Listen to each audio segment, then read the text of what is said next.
Toss ಆಗುತ್ತೆ. So toss ಯಾರು ಗೆಲ್ತಾರೆ ಅನ್ನುವಂಥದ್ದು ಕುತೂಹಲ. ಹಾಗೆ ವಿರಾಟ್ ಕೊಹ್ಲಿ ಈಗಾಗಲೇ ಫೀಲ್ಡಿಗೆ ಬಂದಿದ್ದನ್ನು ಕೂಡ ನಾವು ನೋಡಿದ್ವಿ. ಜೊತೆಗೆ ಈಗಾಗಲೇ ಪ್ರೊಡಿಕ್ಷನ್ಗಳು ಸ್ಟಾರ್ಟ್ ಆಗಿಬಿಟ್ಟಿವೆ. ಸೊ ಪ್ರೊಡಿಕ್ಷನ್ಸಲ್ಲಿ ಈಗಷ್ಟೇ ನಮ್ಮ ಕಾರುಣ್ಯ ರಾಮ್ ಅವರು ಕೂಡ ಒಂದು ಇಂಟ್ಯೂಷನ್ ಆಗ್ತಾ ಇದೆ ಅಂತ ಹೇಳಿದ್ರು. ಫಸ್ಟ್ ಬ್ಯಾಟಿಂಗ್ ಬರಬಹುದು, ವಿರಾಟ್ ಕೊಹ್ಲಿ ಫೀಲ್ಡಿಗೆ ಬರೋ ಥರ ನನಗೆ ಕಾಣಿಸ್ತಾ ಇದೆ ಅಂತೇಳಿ.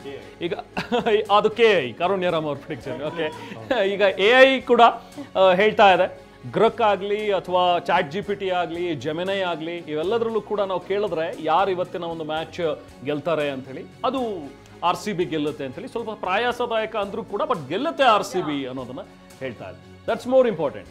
ಸೊ ಅಗೇನ್ ಈಗ ಟಾಸ್ ಬಗ್ಗೆ ಮಾತಾಡೋದಾದ್ರೆ, ಇವತ್ತು ಟಾಸ್ ಯಾರು ಗೆಲ್ತಾರೆ ಅನ್ನೋದು ಬಹಳ ಕ್ರೂಷಿಯಲ್ ಆಗುತ್ತೆ ಇವತ್ತಿನ ಒಂದು ಬಿಗ್ ಮ್ಯಾಚ್ ಆಗಿರೋದ್ರಿಂದಾಗಿ. ಸೊ ಇನ್ನೇನು ಸ್ವಲ್ಪ ಹೊತ್ತಿನಲ್ಲಿ ಟಾಸ್ ಕೂಡ ಆಗುತ್ತೆ, ಅದನ್ನು ಕೂಡ ನಾವು ನಿಮಗೆ ತೋರಿಸ್ತೀವಿ. ಇನ್ನು ಕೊಹ್ಲಿ ಈಗಾಗಲೇ ಫೀಲ್ಡ್ಗೆ ಬಂದಿದ್ದು ಅದನ್ನೆಲ್ಲ ನಾವು ನೋಡ್ತಾ ಇದ್ದೀವಿ. ನೋಡಿ, ಫೋಟೋ ನೋಡ್ತಾ ಇದ್ದೀವಿ. ಅವರು ಒಳಗಡೆ ಬಂದಾಗ ಮುಗಿದು ಫೀಲ್ಡ್ಗೆ ಕೈ ಮುಗಿದು ಒಳಗಡೆ ಬಂದಿರುವಂಥ ವಿರಾಟ್ ಕೊಹ್ಲಿ. ಒಂದು ಬಿಗ್ ಮ್ಯಾಚ್. ನಾವು ಹೊರಗಡೆ ಅಭಿಮಾನಿಗಳು ಎಷ್ಟು ಕಾತ್ರದಿಂದ ಕಾಯ್ತಾ ಇದ್ದೀವೋ, ಸೊ ಪ್ಲೇಯರ್ಸಿಗೆ ಎಷ್ಟು ಮಟ್ಟಿಗೆ ಪ್ರೆಷರ್ ಇರಬೇಡ. ಐ ಥಿಂಕ್ ಗಣೇಶ್ ಇದನ್ನು ಚೆನ್ನಾಗಿ ಹೇಳ್ತಾರೆ ಅಂತ ಅನ್ಸುತ್ತೆ. ಗಣೇಶ್, ಇಂಥ ಬಿಗ್ ಮ್ಯಾಚ್ಗಳಲ್ಲಿ ಇಷ್ಟು ದೊಡ್ಡ ಕ್ರೌಡು ಇದೆಲ್ಲದರಲ್ಲಿ ಇದ್ದಾಗ ಪ್ಲೇಯರ್ಸ್ ಎಷ್ಟು ಮಟ್ಟಿಗೆ ಪ್ರೆಷರಲ್ಲಿ ಇರ್ತಾರೆ ಅಂತ? ಪ್ಲೇಯರ್ಸ್ ಇದು ಪ್ರೆಷರ್ ಅಂದರೆ ಎಲ್ಲರಿಗೂ ಇದ್ದೇ ಇರುತ್ತೆ. ಬಟ್ ಏನಂದರೆ ಇವಾಗ ನಾವೊಂದು ಕ್ರಿಕೆಟರ್ ಆಗಿ ಹೇಳ್ಬೇಕಂದ್ರೆ ನಾವು ಗೇಮ್ನ ಫೋಕಸ್ ಮಾಡ್ತಾ ಇರ್ತೀವಿ, ಪ್ರಾಕ್ಟೀಸ್ ಸೆಷನ್ಸ್ ಮಾಡಿರ್ತೀವಿ, ವಿಜುವಲೈಸ್ ಮಾಡಿರ್ತೀವಿ, ನಾವು ಯಾವ ರೀತಿ ಇದು ಮಾಡಬೇಕು. ಇವಾಗ ಬಾಲ್ 1ಇಂದ ನಮ್ಮದು ಸ್ಟಾರ್ಟ್ ಆಗುತ್ತೆ. ನಾವು ಏನು ಕ್ರೌಡ್ ಆಗಲಿ ಯಾರನ್ನ ನಾವು ನೋಡೋದಿಲ್ಲ. ನಾವು ಎಲ್ಲಿ ಬೌಲಿಂಗ್ ಮಾಡಬೇಕು, ಯಾವ ಏರಿಯಾ ಬೌಲಿಂಗ್ ಮಾಡಬೇಕು, ನಮ್ಮ ಟೀಮ್ ಮೀಟಿಂಗಲ್ಲಿ ಏನಾಗಿರುತ್ತೆ ಸ್ಟ್ರಾಟಜಿ, ಅದ್ರ ಬಗ್ಗೆ ನಾವು ಫೋಕಸ್ ಮಾಡ್ತಾ ಇರ್ತೀವಿ. ಯಾರೇ ಪ್ಲೇಯರ್ಸ್ ಆಗಲಿ, ಎಲ್ಲರೂ ಅಂದ್ಕೊಂಡಿರ್ಬೋದು ಎಲ್ಲ ಕ್ರೌಡ್ ನೋಡ್ತಾ ಇರ್ತಾರೆ, ಇವ್ರು ನೋಡ್ತಾ ಇರ್ತಾರೆ ಅಂತ. ಬಟ್ ಯಾರೇ ಬ್ಯಾಟ್ಸ್ಮನ್ ಆಗಿರ್ಬೋದು, ಬೌಲರ್ಸ್ ಅಲ್ಲಿ ಅವ್ರು ಬೌಲಿಂಗ್ ಮಾಡ್ಬೇಕಾದ್ರೆ ನೀವು ಅಬ್ಸರ್ವ್ ಮಾಡಿ, ಅವರು ಬರೀ ಎಲ್ಲಿ ಬೌಲಿಂಗ್ ಮಾಡಬೇಕು, ಯಾವ ಏರಿಯಾ ಬೌಲಿಂಗ್ ಮಾಡಬೇಕು, ಯಾವ ಲೆಂತ್ ಹಾಕಬೇಕು, ಅದನ್ನು ಅವ್ರು ಫೋಕಸ್ ಮಾಡ್ತಾ ಇರ್ತಾರೆ. ಯಾವ ರೀತಿ ಇದೆತ್ಬೇಕು, ವಿಕೆಟ್ ಎತ್ಬೇಕು ಅಂತ. ಓಕೆ, ನಾನು ಮಾತಾಡ್ತೀನಿ ಗಣೇಶ್. ಈಗ RCB ಪರ ಯೂನಿವರ್ಸಲ್ ಬಾಸ್ ಈಗ ಎಂಟ್ರಿ ಆಗಿದ್ದಾರೆ. ಕ್ರಿಸ್ ಗೇಲ್ ಪಂಜಾಬ್ ಪರವಾಗಿನೂ ಇದ್ದಾರೆ, ಆಡಿದ್ರು, ಪಂಜಾಬ್ ಪರವಾಗಿನೂ ಆಡಿದ್ರು. ಹಾಗಾಗಿ ಸೊ ಸ್ಪೆಷಲ್ ಮೂಮೆಂಟ್ ಇದು ಅಲ್ಲ. RCB ಜರ್ಸಿ ಧರಿಸಿದ್ದಾರೆ, ಪಂಜಾಬ್ ಪೇಟ ಹಾಕಿದ್ದಾರೆ. ಹೌದು. So that's one beautiful thing. ಈಗ ಯಾಕಂದ್ರೆ ಎರಡು ಟೀಮಿಗೆ ಆಡಿರೋದ್ರಿಂದಾಗಿ ಸೊ ಎರಡು ಟೀಮ್ಗೆ ಸಪೋರ್ಟ್ ಮಾಡೋ ರೀತಿಯಲ್ಲಿ ಕ್ರಿಸ್ ಗೇಲ್ ಕಾಣಿಸ್ತಾ ಇದ್ದಾರೆ. ನೋಡಿ, ಇಲ್ಲಿ ಒಂದು ಫೋಟೋ ಶೇರ್ ಮಾಡ್ಕೊಂಡಿದ್ದಾರೆ. ಅವರು ಪಗಡಿ ಹಾಕೊಂಡು ಪಂಜಾಬಿ ತರ ಕಾಣಿಸ್ತಾ ಇದ್ದಾರೆ. ಆದರೆ RCB ಜರ್ಸಿಯನ್ನು ಹಾಕಿದ್ದಾರೆ. ನಾವು ಆಗಲೇ ಮಾತಾಡ್ತಿದ್ದಾಗ ಒಬ್ಬ ಅಭಿಮಾನಿ ಕೂಡ ಜರ್ಸಿ ಪಂಜಾಬ್ ಹಾಕೊಂಡಿದ್ರು, ಕ್ಯಾಪ್ RCB ಧರಿಸಿದ್ರು. ಇವತ್ತು ವೀರೇಂದ್ರ ಸೆಹವಾಗ್ ಕೂಡ ಹೇಳಿದ್ರು, ಅವ್ರು ಪಂಜಾಬಿಗೆ ಆಡಿದ್ರು ಕೂಡ ಯಾಕೋ RCB ಗೆಲ್ಲುತ್ತೆ ಅನ್ನಿಸ್ತಾ ಇದೆ ನನಗೆ ಅಂತ ಹೇಳಿದ್ರು. ಸೊ ಹೀಗೆ ಎರಡೂ ತಂಡಗಳಿಗೂ ಕೂಡ ಒಂದು ಸಪೋರ್ಟ್ ಇದ್ದೇ ಇದೆ. ಬಟ್ ಮಾಲ್ತೇಶ್ ಕೂಡ ಅಲ್ಲಿ ಇದ್ದು ನಮಗೆ ವಿಜುವಲ್ಸ್ ಅನ್ನು ತೋರಿಸ್ತಾ ಇರೋ ರೀತಿ ನೋಡಿದ್ರೆ RCBಗೆ ಹೆಚ್ಚಿನ ಸಪೋರ್ಟ್ ನಮಗೆ ಕಾಣಿಸ್ತಾ ಇರೋದು ಅವಿನಾಶ್. ನಾಟ್ ಓನ್ಲಿ ಲೈಕ್ ನಮ್ದು ಬೆಂಗಳೂರು ಅವರು ಅಥವಾ ನಾವು ಕರ್ನಾಟಕದವರು RCB ಟೀಮ್ನ ಸಪೋರ್ಟ್ ಮಾಡ್ತಿದ್ದಾರೆ ಅಂತ ಅಲ್ಲ. ವರ್ಲ್ಡ್ ವೈಡ್ ನೋಡಿ, ನಾವು ನೇಷನ್ ವೈಡ್ ನೋಡಿ, RCBಗೆ ಹೆಚ್ಚು ಸಪೋರ್ಟರ್ಸ್ ಇದ್ದಾರೆ. ವೈ, ಯಾಕೆ ಅನ್ಸುತ್ತೆ ಕಾರುಣ್ಯ ನಿಮಗೆ ಇದು ನೋಡಿದ್ರೆ? RCB ಅದೇ ನಾವು ಹೇಳ್ದಂಗೆ ಯಾವಾಗಿಂದನೂ 18 ವರ್ಷದ ಅದು ಒಂದು ಕ್ರೇಜು, ಮತ್ತು ಆ ಒಂದು ಆ್ಯಂಥಮ್ ಇದೆಯಲ್ಲ RCB ಈ ಸಲ ಕಪ್ ನಮ್ಮದೇ, ಆ ಆ್ಯಂಥಮ್ ಇರ್ಬೋದು, ಮತ್ತು emotions. As I told you, ನಮ್ಮ ಕರ್ನಾಟಕ ಜನತೆ ಮತ್ತು ನಮ್ಮ ಯಾರು ಬ್ಯಾಂಗ್ಳೂರಿಯನ್ಸ್ ಇದಾರಲ್ಲ, ಅಷ್ಟು ಹುಚ್ಚು ಫ್ಯಾನ್ಸ್. ಅವರ ಒಂದು ಕೂಗು ಮುಗಿಲೆತ್ತರಕ್ಕೇರಿ ಅದು ಇಡೀ ಪ್ರಪಂಚದಾದ್ಯಂತ RCB ಅನ್ನೋದು ಉಟ್ಕೊಂಡ್ಬಿಟ್ಟಿದೆ.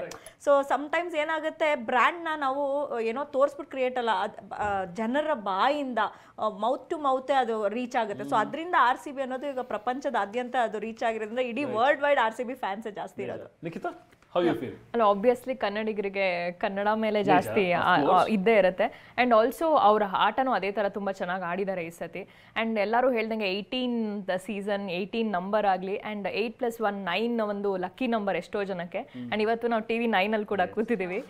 ಐ ಥಿಂಕ್ ಆಲ್ ದಿಸ್ ಅಂದರೆ ಒಂದು ನಂಬರ್ ಗೇಮ್ ಅಂತಲೂ ಹೇಳ್ಬೋದು. ಆ್ಯಂಡ್ ಆಲ್ಸೋ ಮೇನ್ ಥಿಂಗ್, ಒಂದು ಗೇಮ್ ಅಂತ ಬಂದಾಗ ಅದು ಸ್ಟೇಡಿಯಮಲ್ಲಿ ಅವ್ರು ಏನು ಆಡ್ತಾರೆ ಫೀಲ್ಡಲ್ಲಿ, that matters a lot. And ಆ ಒಂದು ಕ್ರೇಜ್ ಈಗ ಅವರು ಒಂದು ಕನ್ಸಿಸ್ಟೆಂಟಾಗಿ ಆಡ್ಕೊಂಡು ಬಂದಿರೋದ್ರಿಂದ ನಮ್ಗೆ ಎಲ್ಲರಿಗೂ ಅದು ಒಂದು ಪ್ರಿಡಿಕ್ಷನ್ ಬಂದ್ಬಿಟ್ಟಿದೆ. AI ಆಗಲಿ KI ಆಗಲಿ ಎಲ್ಲರೂ ಹೇಳ್ತಾ ಇರೋದು ಅದೇನೆ. ಸೊ ಗೆಲ್ತೀವಿ ಅನ್ನೋ ಒಂದು ಕಾನ್ಫಿಡೆನ್ಸ್ ಇದೆ, ಯಾಕಂದರೆ ಅದು ಒಂದು ಪ್ಲೇಯರ್ಸ್ ನಮಗೆಲ್ಲರಿಗೂ ಕೊಟ್ಟಿದ್ದಾರೆ. ಆ್ಯಂಡ್ ನಾವು ನೋಡ್ಬೋದು, ಜನ ಇಷ್ಟೊಂದು ಜನ ಬರ್ತಿದ್ದಾರೆ ಅಂದರೆ, ಈಗ ಎಷ್ಟೋ ಪಹಲ್ಗಾಮ್ ಅಟ್ಯಾಕ್ ಆದಮೇಲೆ ಕೂಡ ಸ್ವಲ್ಪ ಜನಕ್ಕೆ ಭಯ ಇರ್ಬೋದು, ಏನಾಗುತ್ತೋ ಏನೋ, ಬಿಕಾಸ್ ಇಂಥ ಒಂದು ಕ್ರೌಡಲ್ಲಿ ಏನಾದರೂ ಆಗ್ಬೋದು ಅನ್ನೋದು. ಬಟ್ ಜನಕ್ಕೆ ಅದೊಂದು ನೆನಪೇ ಇಲ್ಲ ಅನಿಸುತ್ತೆ, ಭಯನೂ ಇಲ್ಲ ಈಗ ನೋಡಿದ್ರೆ. ಸೊ ಅಷ್ಟೊಂದು ಜನ ಬಂದಿದ್ದಾರೆ. ಒಂದು ಸಪೋರ್ಟ್, ಈ ಪ್ರೀತಿಗೆ ಖಂಡಿತವಾಗ್ಲೂ RCB deserves the cup. Question ಕೇಳೋದಲ್ಲ ಗಣೇಶ್ ಸರ್, ಏನು ಪ್ರೆಷರ್ ಅಂತ. ಯಾಕಂದ್ರೆ ನಾನು ಇದನ್ನ ಎಕ್ಸ್ಪೀರಿಯನ್ಸ್ ಮಾಡಿರೋದ್ರಿಂದ ಹೇಳ್ತೀನಿ. ನಾವು ರೀಸೆಂಟಾಗಿ ಒಂದು QPL ಅಂತ ವುಮೆನ್ಸ್ ಕ್ರಿಕೆಟ್ ಆಡಿದಾಗ ನಾವು ಗ್ರೌಂಡಲ್ಲಿ ಇದ್ದಾಗ ಒಳಗಡೆ ನಾನು ಅಲ್ಲಿ ಕ್ಯಾಪ್ಟನ್ ಆಗಿದ್ದೆ, ನನಗೆ ಗೊತ್ತು ಆ ಪ್ರೆಷರ್, ನಾವು ಯಾರು ಏನು ಬಂದು ಹೋಗಿದೆ.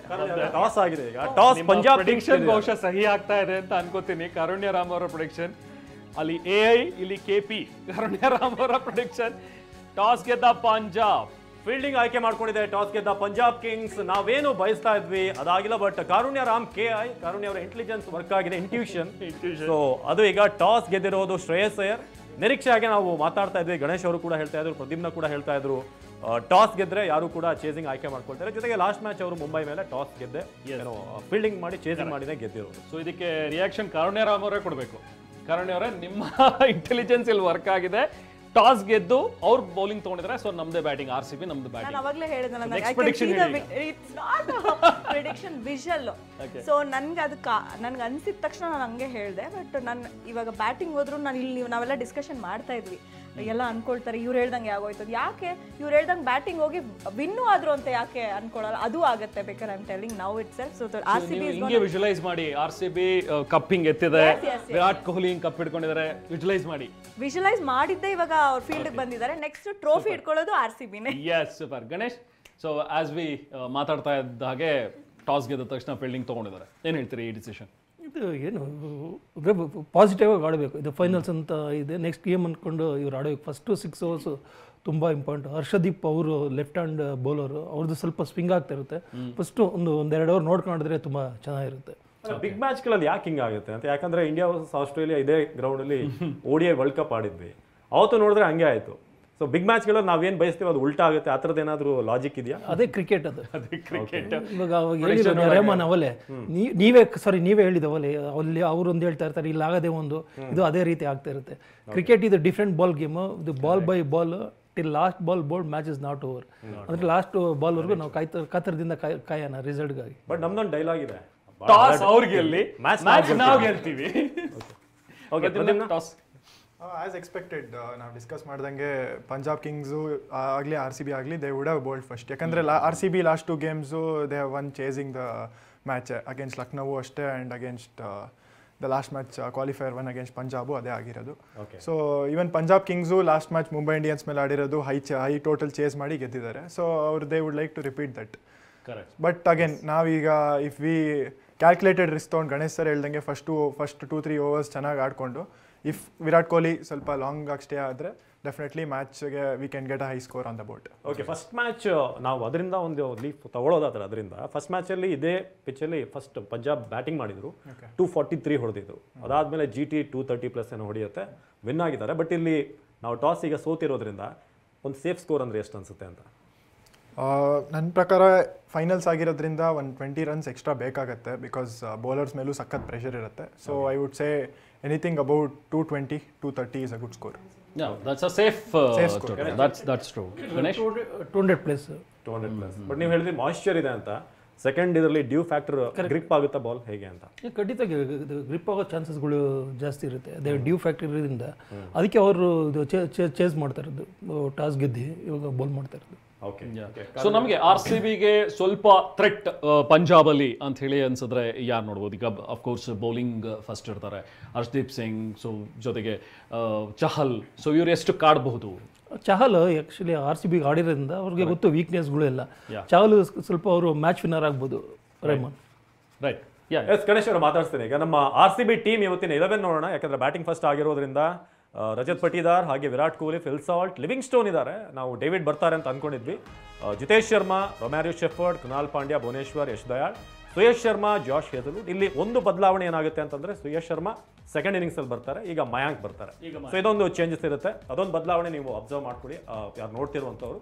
ಈ ಬ್ಯಾಟಿಂಗ್ ಲೈನಪ್ ಅಲ್ಲಿ ಮಯಾಂಕ್ ಅಗರ್ವಾಲ್, ರಜತ್ ಪಟಿದಾರ್ ಮತ್ತೆ ವಿರಾಟ್ ಆದ್ಮೇಲೆ ಬಹುಶಃ ಏನೋ ಕೊಹ್ಲಿ ಮತ್ತೆ ಸಾಲ್ಟ್ ಆದಮೇಲೆ 1 ಡೌನ್ ಅಲ್ಲಿ ಮಯಾಂಕ್ ಬರ್ಬೋದು, 4 ಪಟಿದಾರ್ ಬರ್ತಾರೆ, ಆಮೇಲೆ ಲಿವಿಂಗ್ ಸ್ಟೋನ್ ಬರುವಂಥ ಚಾನ್ಸಸ್ ಇದೆ. ನಾವು ಪಾಸಿಟಿವ್ ಆಗಿ ತಗೊಳ್ಳೋಣ ಲಿವಿಂಗ್ ಸ್ಟೋನ್, ಯಾಕಂದ್ರೆ ಅವರು ಬೌಲಿಂಗ್ ಆಪ್ಷನ್ ಆಗಿ ಕೂಡ ಯೂಸ್ ಮಾಡ್ಬೋದು, ಎರಡೂ ಕಡೆ ಕೂಡ ಟರ್ನ್ ಮಾಡ್ತಾರೆ ಲಿವಿಂಗ್ ಸ್ಟೋನ್. ಜೊತೆಗೆ ಅವರು ಪಂಜಾಬ್ ವಿರುದ್ಧ ಹಿಂದೆ ಪಂಜಾಬ್ ಟೀಮಲ್ಲೇ ಆಡಿದಂಥವ್ರು, ಸೊ ಮೇ ಬಿ ಅದನ್ನು ಒಂದು ನಾವು ಪಾಸಿಟಿವ್ ಆಗಿ ತೊಗೊಳ್ಬೋದು. ಡೇವಿಡ್ ಇಲ್ಲ, ಅದೊಂದು ಬೇಜಾರೇನೆ, ಬಟ್ ಇಟ್ಸ್ ಓಕೆ. ನಾವು ಗೆಲ್ಲುವಂಥ ಟೀಮ್ನ ಮೊಮೆಂಟಮ್ ಹಾಗೆ ಕಂಟಿನ್ಯೂ ಮಾಡ್ಕೊಂಡು ಹೋಗ್ಬೋದು. ಅಂದರೆ ಗಣೇಶ್, ಟಾಪ್ ಆರ್ಡರ್ ಮೇಲೆ ತುಂಬಾ ಪ್ರೆಷರ್ ಇರುತ್ತಾ ಅಂತ? ಯಾಕಂದರೆ ಮೊದಲು ಬ್ಯಾಟಿಂಗ್ ಮಾಡ್ತಾ ಇರೋದ್ರಿಂದ ಟಾಪ್ ಆರ್ಡ್ರಲ್ಲಿ, ಅದರಲ್ಲೂ ಫಿಲ್ ಸಾಲ್ಟ್ ಅವರ ಒಂದು ಹೊಡಿಬಡಿ ಆಟ, ವಿರಾಟ್ ಕೊಹ್ಲಿ ಅವರ ಸಮಯೋಚಿತ ಆಟ ಅದು ಬಹಳ ಮುಖ್ಯ ಆಗುತ್ತೆ. ಒಂದು ಹ್ಯೂಜ್ ಟೋಟಲ್ ನಾವು ಕಲೆ ಹಾಕುತ್ತೆ. ನೆಕ್ಸ್ಟ್ ಬರುವಂಥ ಜಿತೇಶ್ ಆಗಲಿ ಅಥವಾ Romario Shepherd they will finish off. So ಒಳ್ಳೆ ಸ್ಕೋರ್ ತಗೊಂಡು ಹೋಗ್ಬೋದು. ಬಟ್ ಸ್ಟಾರ್ಟ್ ನಮಗೆ ಬಹಳ ಮುಖ್ಯ ಆಗುತ್ತೆ. ಅದೇ ಇವಾಗ ಟೀಮ್ ಮೀಟಿಂಗಲ್ಲಿ ಯಾವ ರೀತಿ ಇವರು ಸ್ಟ್ರಾಟಜಿಗಳು ಪ್ಲ್ಯಾನ್ಗಳು ಮಾಡಿದ್ದಾರೆ, ಇವಾಗ ಬ್ಯಾಟಿಂಗ್ ಲೈನಪ್ ಯಾವ ರೀತಿ ಕಳಿಸ್ತಾರೆ ಅದು ಕೂಡ ಇಂಪಾರ್ಟೆಂಟ್. ಯಾಕಂದರೆ ಇವತ್ತು ಮಯಾಂಕ್ ಅಗರ್ವಾಲ್ ಬಗ್ಗೆ ನಾನು ಅವಾಗಲೇ ನಿರೀಕ್ಷೆ ಮಾಡಿದ್ದೀನಿ. ಯಾಕಂದರೆ ಅವ್ರಿಗೆ ಒಳ್ಳೆ ಕಂಬ್ಯಾಕ್ ಇದು ಪರ್ಫಾರ್ಮ್ ಮಾಡ್ತಾರೆ ಅಂತ ಅವ್ರ ಬಗ್ಗೆ ನಂಬಿಕೆ ಇದೆ. ಬಟ್ ಅವ್ರು ಪಂಜಾಬ್ ಕಂಪೇರ್ ಮಾಡಿದ್ರೆ ನಮ್ಮದು ಬ್ಯಾಟಿಂಗ್ ಲೈನಪ್ ತುಂಬ ಚೆನ್ನಾಗಿದೆ. ಫಸ್ಟ್ ಪವರ್ ಪ್ಲೇ 6-6 ಆಮೇಲೆ 6-9 9-12 ಅದ್ರ ಸ್ಲ್ಯಾಬ್ ಬೈ ಸ್ಲ್ಯಾಬ್ ನೀವು ತೊಗೊಂಡೋದ್ರೆ ಆ ಬ್ಯಾಟಿಂಗ್ ತುಂಬ ಚೆನ್ನಾಗಿದೆ ನಮ್ಮ ಬ್ಯಾಟಿಂಗ್ ಲೈನಪ್. ಕೃಣಾಲ್ ಪಾಂಡ್ಯ ತನಕನೂ ಕೂಡ ನಮ್ಮದು ಬ್ಯಾಟಿಂಗ್ ಲೈನಪ್ 7-8 ಜನ ಒಂದು ಕ್ಲಾಸ್ ಬ್ಯಾಟ್ಸ್ಮನ್ಗಳಿದ್ದಾರೆ. ಅದರಲ್ಲಿ ಹೊಡಿಬಡಿಗಿರುವಂಥ ಸಾಲ್ಟ್ ರೊಮಾರಿಯೋ ಶೆಫರ್ಡ್ ಅವ್ರ ಬ್ಯಾಟ್ ಇವತ್ತು ನಡೀತು ಅಂತ ಹೇಳಿದ್ರೆ ಸೊ ಖಂಡಿತವಾಗ್ಲೂ 220 230 ನಮಗೆ ಅದೇನು ಡೌಟ್ಫುಲ್ ಅಂತ ಅನ್ಸೋದೇ ಇಲ್ಲ. ಪ್ರತಿಯೊಬ್ಬ ಕನ್ಸಿಡರಿಂಗ್ ಇಲ್ಲಿ ಎಕ್ಸ್ಪೀರಿಯನ್ಸ್ ನೋಡಿದ್ರೆ RCB ತಂಡದ ಎಕ್ಸ್ಪೀರಿಯನ್ಸು ಐ ಫೀಲ್ ಪಂಜಾಬ್ ಕಿಂಗ್ಸ್ಗಿನ ಜಾಸ್ತಿ ಇದೆ. ಯಾಕಂದರೆ Virat Kohli has been playing IPL cricket from 17-18 ವರ್ಷದಿಂದ. ಫಿಲ್ ಸಾಲ್ಟು ಎಷ್ಟೊಂದು ಫ್ರಾಂಚೈಸಿ ಲೀಗ್ಸ್ ಆಡಿದ್ದಾರೆ ಬೇರೆ ಕಡೆ, ಸೊ ಅದರಲ್ಲೂ ಪರ್ಫಾರ್ಮೆನ್ಸ್ಗಳು ಕೊಟ್ಟಿದ್ದಾರೆ. ಆ್ಯಂಡ್ ಮಯಾಂಕ್ ಅಗರ್ವಾಲ್ ಕರ್ನಾಟಕ ಕ್ರಿಕೆಟ್ 15 ವರ್ಷದಿಂದ ಆಡಿದ್ದಾರೆ, ಇಂಡಿಯಾಗೂ ಡೆಬ್ಯೂ ಮಾಡಿದ್ದಾರೆ. Is been consistent. So Jitesh ಶರ್ಮಾನು ಅಷ್ಟೇ, is from last 7-8 years perform ಮಾಡ್ತಾನೆ ಇದ್ದಾರೆ. ಸೊ ನೀವು ಹೇಳ್ದಂಗೆ ನೀವು ಕೃಣಾಲ್ ಪಾಂಡ್ಯ ಅವ್ರಿಗೂ ಬ್ಯಾಟಿಂಗ್ ಇದೆ ಅಂದ್ರೆ ನಾನು ಹೇಳ್ತೀನಿ ಭುವನೇಶ್ವರ್ ಕುಮಾರ್ ವರ್ಗೂ ಇದೆ. ಯಾಕಂದರೆ ಅವರು ಸಖತ್ ಒಳ್ಳೆ batsman. Definitely. So situation demand ಮಾಡಿದಾಗ ಎಲ್ಲರೂ ರೈಸ್ ಆಗ್ತಾರೆ. ಸೊ ಬಟ್ ನಾನೊಂದು ಎಕ್ಸ್ಪೆಕ್ಟ್ ಮಾಡ್ತೀನಿ ಪ್ರದ್ಯುಮ್ನ, ಯಾಕಂದ್ರೆ ರಜತ್ ಪಟಿದಾರ್ ಈ ಸೀಸನ್ ಅಲ್ಲಿ ದಿ ಬೆಸ್ಟ್ ಕೊಟ್ಟಿಲ್ಲ. ಮೇ ಬಿ ಇವತ್ತು ಆ ಡೇ ಆಗಿರ್ಬೋದಾ, ಅವರಿಂದ ಒಂದು ದೊಡ್ಡ ಇನ್ನಿಂಗ್ಸ್ ಬಂದು ನಾನು ಇಡೀ ಸೀಸನ್ ಕರೆಕ್ಟ್ ಆಗಿ ಆಡಿಲ್ಲ, ಫಸ್ಟ್ ಒಂದು ಆರಂಭದಲ್ಲಿ ಒಂದು 2 ಮ್ಯಾಚ್ ಅವರು player of the match, but ಇವತ್ತು ಅವ್ರ ಡೇ ಆಗುವ ಚಾನ್ಸಸ್ ಇದೆ ಅಂತ. ಡೆಫಿನೆಟ್ಲಿ ಸರ್, ಇವತ್ತು ನನ್ನ ಪ್ರಕಾರನೂ ಅವ್ರ ಕ್ಯಾಪ್ಟನ್ಸ್ ನಾಕ್ ಆಡ್ತಾರೆ ಅಂತ ಅನ್ನಿಸ್ತಾ ಇದೆ. Okay. ಸೊ ಎಸ್ ಡೆಫಿನೆಟ್ಲಿ ಒಂದು ಬಿಗ್ ನಾಕ್ ಬರುತ್ತೆ. ಪಂಜಾಬ್ 11 ನೋಡ್ತಾ ಇದೀವಿ. ಸೊ ಶ್ರೇಯಸ್ ಅಯ್ಯರ್ ಇಂದ ಸ್ಟಾರ್ಟ್ ಆಗುತ್ತೆ. Same team Shreyas Iyer, Priyansh Arya and Vyshak Vijay Kumar, ಜೊತೆಗೆ ಜೋಶ್ ಇಂಗ್ಲಿಷ್ ಇದ್ದಾರೆ, ನೇಹಲ್ ವಧೇರಾ, ಸ್ಟಾಯ್ನಿಸ್ ಮತ್ತು Shashank Singh, Omarzai, Kyle Jamieson, Harshdeep Singh and Yuzvendra Chahal. So ಎಲ್ಲೊಂದು ಕಡೆ ಬ್ಲೆಸ್ಸಿಂಗ್ ಇನ್ ಡಿಸ್ಗೈಸ್ ಅಂತ ಹೇಳಿ ಮ್ಯಾಕ್ಸ್ವೆಲ್ ಹೋಗಿದೆ ಒಳ್ಳೇದಾಯಿತು ಅನ್ನೋ ರೀತಿಯಲ್ಲಿ ಪಂಜಾಬ್ ನೋಡ್ತಾ ಅಂತ ಹೇಳಿ ಬಹುಶಃ. ಯಾಕಂದರೆ ಅವರಿಂದ ತುಂಬ ಎಕ್ಸ್ಪೆಕ್ಟೇಷನ್ಸ್ ಇತ್ತು, ಬಟ್ ಅಂಥ ಒಂದು ಡೆಲಿವರಿ ಅವರಿಂದ ಬರಲಿಲ್ಲ. ಬಟ್ ಸ್ಟೋಯ್ನಿಸ್ ಕೊನೆಯದಾಗಿ ಉಳ್ಕೊಂಡ್ರು, ಅವರಿಂದ ಕೂಡ ತುಂಬ ಎಕ್ಸ್ಪೆಕ್ಟೇಷನ್ಸ್ ಇತ್ತು. ಸ್ಟೋಯ್ನಿಸ್ ಆರಂಭದಲ್ಲಿ ಅಷ್ಟು ನಮಗೆ ಪಂಜಾಬ್ ತಂಡಕ್ಕೆ ಹೆಲ್ಪ್ಫುಲ್ ಆಗಲಿಲ್ಲ, ಬಟ್ ಲೇಟರ್ ಆನ್ ಈಗ ಇತ್ತೀಚೆಗೆ ಕೆಲವೊಂದಷ್ಟು ಮ್ಯಾಚ್ಗಳು ತುಂಬಾ ಇಂಪ್ರೆಸಿವ್ ಆಗಿದ್ದಾರೆ ಅಂತ ಅನ್ಸುತ್ತೆ. ಒಂದು ಬ್ಯಾಲೆನ್ಸ್ ಟೀಮ್ ಅನ್ಸುತ್ತೆ. ಪ್ರದ್ಯುಮ್ನ ಏನು ಹೇಳ್ತೀರಿ ಪಂಜಾಬ್ ಟೀಮ್? ಡೆಫಿನೆಟ್ಲಿ ಸರ್, ಒಳ್ಳೆ ಬ್ಯಾಲೆನ್ಸ್ ಟೀಮ್ ಇದೆ. ನಿಮ್ಗೆ ಓಪನಿಂಗ್ ನೋಡಿದ್ರೆ ಪ್ರಿಯಾಂಶ್ ಆರ್ಯ ಮತ್ತು ಪ್ರಭ್ ಸಿಮ್ರನ್ ತುಂಬ ಎಕ್ಸ್ಪೀರಿಯನ್ಸ್ ಇಲ್ಲದಿದ್ರು ಅವರು ಈ ಸೀಸನ್ ಸಕ್ಕತ್ತಾಗಿ ಡೆಲಿವರಿ ಮಾಡಿದ್ದಾರೆ. ಅವರು ಒಂದು ಆ್ಯಡ್ ಆಗಬೇಕು ಅಲ್ಲಿ, ಯಾಕಂದ್ರೆ ಅವರು first bowling. Okay, Vyshak Vijay Kumar is impact player. So okay, so ಅದೇ sir, both of them Priyansh Arya ಮತ್ತು ಪ್ರಭ್ ಸಿಮ್ರನ್ ನೋಡಿದ್ರೆ ನೀವು ಅವ್ರ ಸ್ಟ್ಯಾಟ್ಸು 500 ರನ್ನು 450 ರನ್ 500 ರನ್ ಹೊಡೆದಿದ್ದಾರೆ ಆಗಲೇ. ಅಷ್ಟೊಂದು ಕಲೆ ಹಾಕಿದ್ದಾರೆ ಅವರು. ಸೊ ಡೆಫಿನೆಟ್ಲಿ ಚೇಸಿಂಗಲ್ಲಿ ಅವರೊಂದು ಕಾಂಟ್ರಿಬ್ಯೂಷನ್ ನೀಡ್ತಾರೆ. ಅದೇ ಫಸ್ಟ್ ಬೌಲಿಂಗ್ ಪಂಜಾಬ್ ಕಿಂಗ್ಸು ಅಷ್ಟೇ. ಜೇಮಿಸನ್, ಇದೊಂದು ಸ್ಟಾಟ್ ನೋಡಿದ್ರೆ ಜೇಮಿಸನ್ ವಿರಾಟ್ ಕೊಹ್ಲಿ ಅವ್ರನ್ನ 2-3 ಸಲ ಎತ್ತಿದ್ದಾರೆ.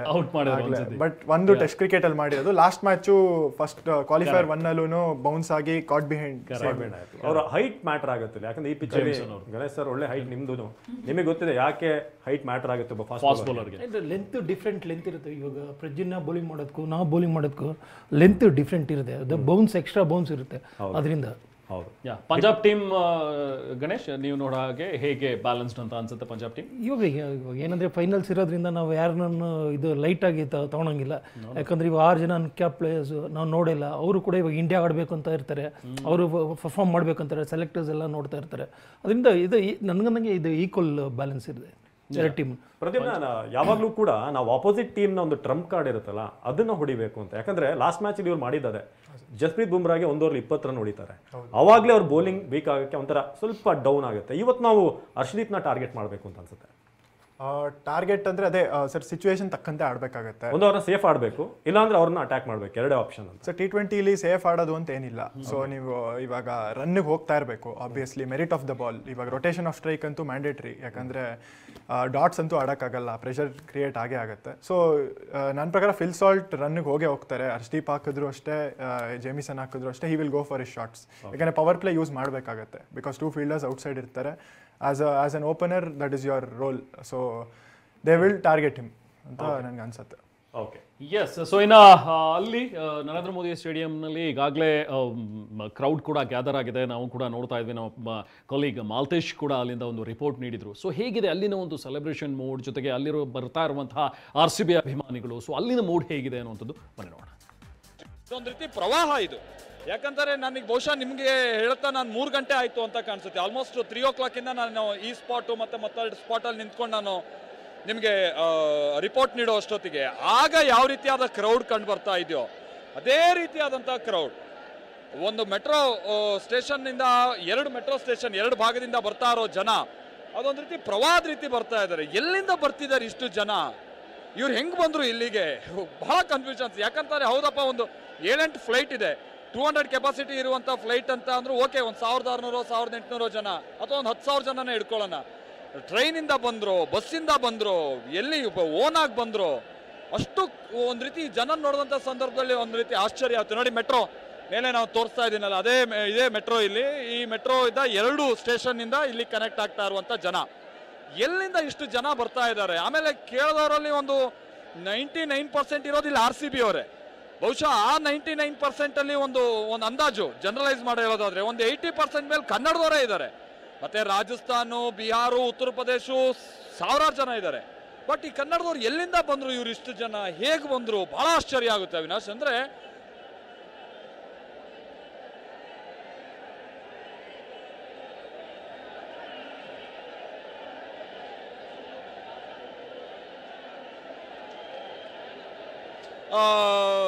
ಗೊತ್ತಿಲ್ಲ ಅವಿನಾಶ್, ಯಾಕಂದ್ರೆ ಬಹುಶಃ ಇಲ್ಲಿ ಟೆಸ್ಟ್ ಇಂದು ಮತ್ತೊಂದು ರೀತಿಯಾದಂಥದ್ದು ಯಾವುದು ವೈಟ್ ಜರ್ಸಿ ಕಾಣಿಸ್ತಾ ಇಲ್ಲ, ತುಂಬಾ ಕಮ್ಮಿ.